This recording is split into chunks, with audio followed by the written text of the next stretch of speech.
Всем привет, ребят, и добро пожаловать на мой канал. Меня зовут София, я психолог и живу в Швеции. На этом канале я делюсь интересными вещами из мира психологии, психотерапии, а также немного своей жизнью и своими мыслями. Если вам интересны такие темы, то подписывайтесь на канал и заглядывайте на огонек. Ну а сегодня мы с вами поговорим о внутренней критике. Еще это называется внутренним критиком или самокритикой. Это та часть нас, которая постоянно нас за что-то критикует и обвиняет, как можно понять из названия. На самом деле, я думаю, что эта тема знакома и актуальна очень и очень многим, потому что особенно в нашей культуре достаточно принято себя критиковать, принижать, и считается стыдным, наоборот, себя хвалить или даже себя как-то открыто любить, потому что люди считают, что это эгоизм и пытаются подавить вот это вот ощущение собственной ценности.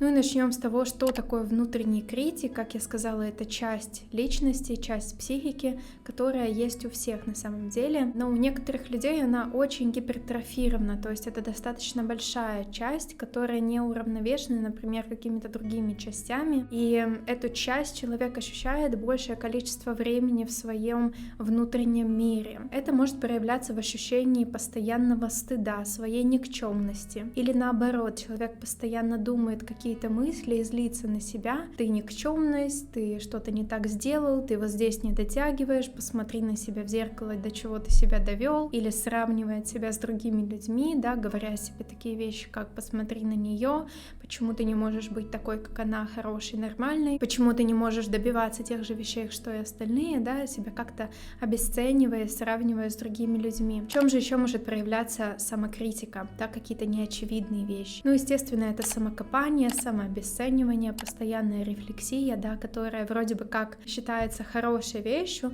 но некоторые люди используют этот процесс для того, чтобы себя как-то загнобить, да, то есть они занимаются самокопанием не для того, чтобы себя как-то улучшать, наоборот, чтобы искать подтверждение, искать причины, что с ними не так. Даже у меня такое было перед тем, как я пошла в терапию, я очень много занималась самокопанием, самобичеванием, я думала, что мне это помогает развиваться, но на самом деле я только рыла себе яму вот этого ощущения собственной ничтожности и неполноценности. Это постоянное обмусоливание каких-то своих прошлых поступков, прошлых ситуаций, где ты как-то не так поступил, и постоянный поиск вот этой причины, за которую можно себя поругать. Кажется, что это делает меня лучше, кажется, что я таким образом запоминаю, что вот так вот делать, например, не надо, или в такую ситуацию, например, попадать не надо, но на самом деле это не предотвращает от будущих каких-то ошибок, это наоборот усугубляет их вероятность. Также это низкая самооценка, ощущение низкой ценности, да, как я сказала, никчемности и постоянное сравнение себя с другими людьми. И знаете, вот это ощущение, когда ты заходишь в комнату людей, и ты автоматически ставишь себя на какое-то самое последнее место и пытаешься даже как-то сжаться, как-то меньше места занимать и так далее. Из этого, конечно же, вытекает постоянное самообесценивание, да, человек не умеет видеть свои какие-то достоинства, свои хорошие стороны, он постоянно замечает только то, что с ним не так. Мозг концентрируется на тех вещах, которые ему, например, нужно улучшить. И на самом деле очень многим кажется, что это тоже такой некий хороший путь саморазвития, постоянно замечать свои какие-то слабые стороны и над ними постоянно работать. Но это только, опять же, подкрепляет вот это ощущение неполноценности. И это же обесценивание, оно не позволяет нам проявляться творчески как-то, да, оно нас останавливает, потому что за этим кроется страх ошибки и страх критики. Когда мы думаем о том, чтобы пойти в мир, делать что-то, выражать какие-то свои идеи, реализовывать, наш мозг постоянно фантазирует о том, какую негативную реакцию мы можем получить, или что это будет неценно, это никому не понравится, или это будет не востребовано. То есть критик как будто бы предотвращает вот эту вот ситуацию, но на самом деле мы получаем ту же самую критику только от самих себя.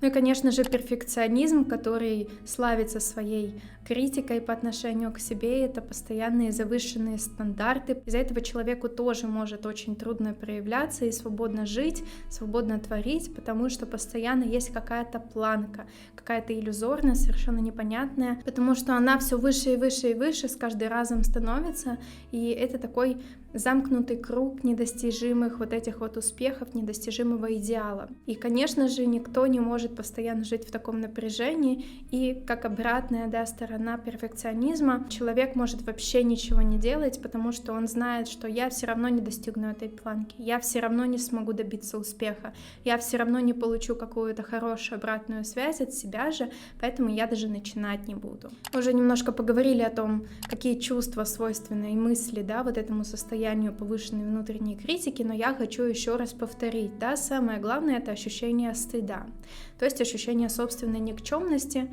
ощущение, что со мной что-то не так. Очень многие люди просто не замечают чувство стыда. Это такое фоновое неприятное ощущение, которое они постоянно испытывают, даже может быть раздражение, которое люди замечают, но они не осознают, что это следствие постоянного стыда. Также это чувство вины, самообвинения, да, это чувство, что ты провинился, что ты сделал что-то не так. Также я уже упомянула про страх ошибки, страх критики, страх обесценивания, страх наказания, да, от других людей или от себя же, и постоянное ожидание разоблачения, что люди узнают, что со мной что-то не так, и меня отвергнут. Это очень свойственно людям с повышенной самокритикой, ожидание, что люди не примут их такими, какие они есть.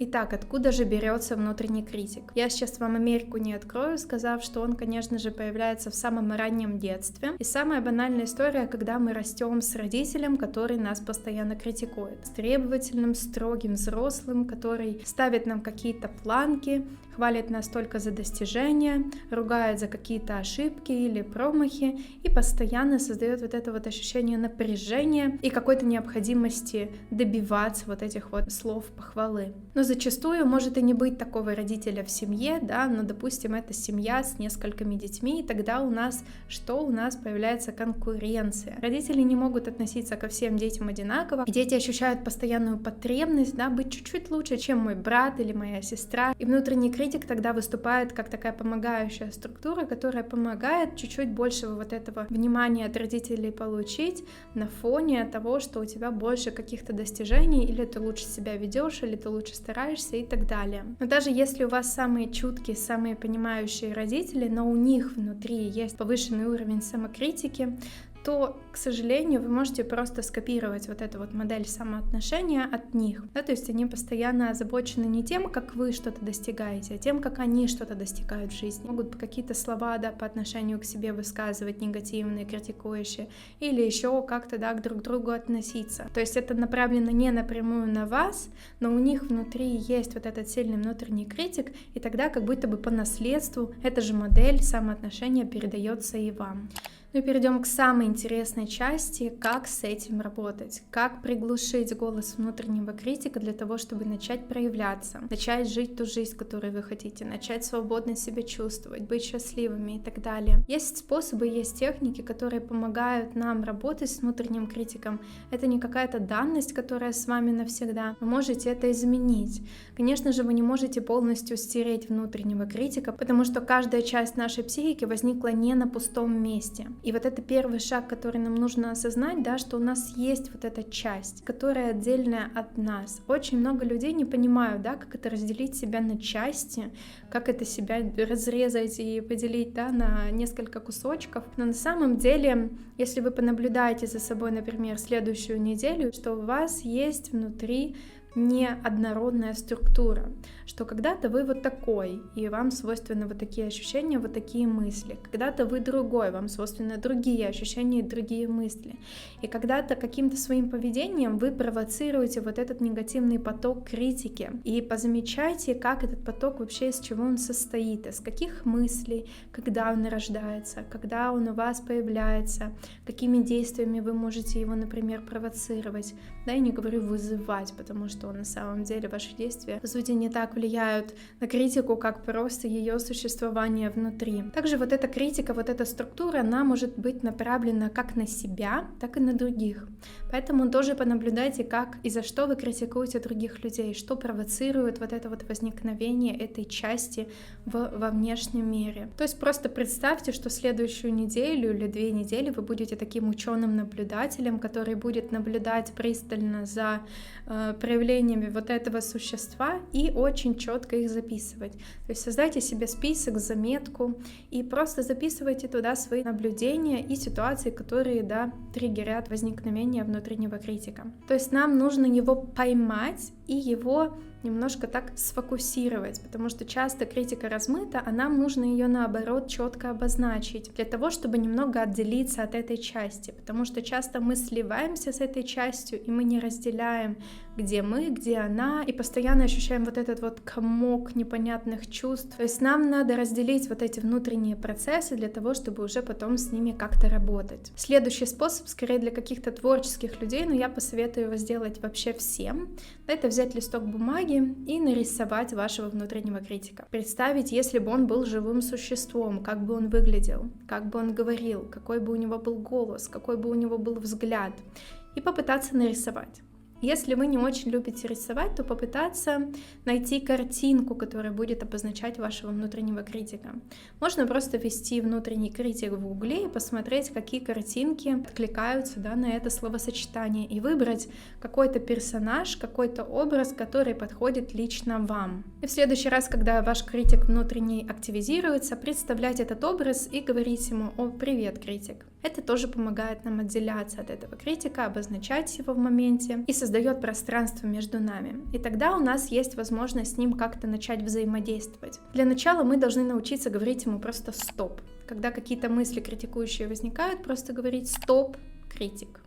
Стоп, критик. Я не хочу это слышать. Перестать использовать какие-то критикующие, оскорбляющие слова по отношению к себе. Такое банально на самом деле, но мы не замечаем, как мы это делаем. И после того, как мы научились этого критика чуть-чуть затормаживать, чуть-чуть приостанавливать, он, конечно же, не захочет полностью уходить или полностью прекращать свою работу, которую он делает. И поэтому нам нужно начинать создавать для себя какой-то противоположный образ, который будет балансировать вот этого внутреннего критика. Это щадящий взрослый, такой добрый защитник, адвокат или друг, который будет как будто бы вставать на нашу защиту, на нашу сторону. Тоже мы можем с ним точно так же поступить. Нарисовать его образ или выбрать какую-то картинку, которая будет ему соответствовать, создать список мыслей, которые он может вам иногда говорить, особенно в те моменты, в которые вы себя ощущаете как-то не на месте или никчемно, создать вот этот вот как будто бы ящичек добра, который вы будете использовать, когда вот эта критика будет обостряться. Также нам нужно как-то поработать со своим внутренним ребенком. Это та часть психики, на которую направлена вот эта критика. Осознать его, ощутить, также его прорисовать или найти картинку и как-то наладить вот это вот взаимоотношение между этими тремя частями. То есть замечать, когда критик появляется, на кого направлена эта критика. Обозначать этого ребеночка, начинать ему сочувствовать, что ему вообще-то больно, когда критик его критикует, он его обесценивает, он его стыдится и так далее. Что вот этот ребенок находится в уязвимом состоянии и нуждается в вашей поддержке. И начинать использовать вот этого внутреннего друга, родителя, адвоката, называйте как хотите, который будет как раз-таки давать вот этому ребенку поддержку и в противовес критику будет говорить ему добрые слова. То есть такой добрый родитель, который всегда на стороне ребенка, который всегда ему может утешить, принять его таким, какой он есть, и поддержать его. И тогда происходит трансформация вот этого внутреннего критика на самом деле, который не в пустоту будет вот эту критику выкидывать, а вы начнете осознавать, и этот критик начнет осознавать, что вот этот есть ребенок, которого он обижает, и он начнет как-то менять, возможно, свои формулировки, свои слова.